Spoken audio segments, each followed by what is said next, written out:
अगर हमार बात मनवा ने हाँ तो बड़ी अच्छी कमाई हुई हो। कौन बात हो, बताओ बताओ बताओ। सुना सुनावा।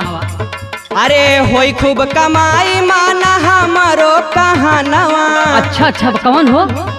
अरे होई खूब कमाई माना हमारो कहानवा।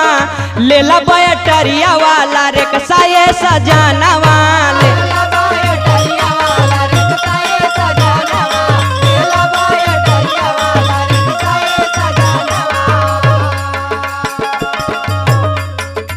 अगर पैसा ना बने देखो उपाय हम बतावत हैं। बतावा कौन उपाय बा हो? हो पैसा न बात ले ला लोन पे निकाली।